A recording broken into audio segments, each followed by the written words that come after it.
Ghibli-style images are going viral and insane since ChatGPT-4o released. If you browse social media platform, you might notice that lots of people are sharing posts about generating Ghibli-style images. That's because OpenAI has recently updated the new GPT-4o model, which allows users to generate images or change their images into another art style. Like this famous meme image. When users upload it on GPT-4o, and ask it to turn it into Ghibli style, after a while, users can get a new image of that style.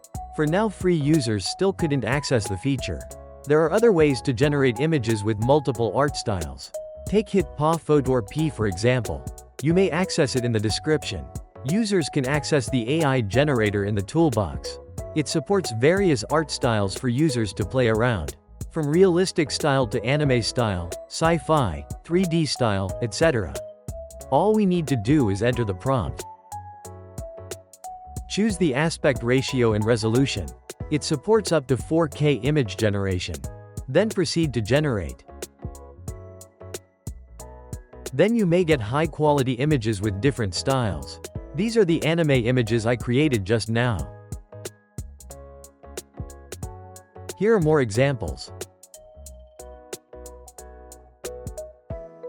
On the other hand, ChatGPT's viral Studio Ghibli-style images also highlight AI copyright concerns. The company said the new tool would be taking a conservative approach in the way it mimics the aesthetics of individual artists. So what do you think of GPT-4o new feature? Share your thoughts in the comment. Hope this video helps. Thanks for watching.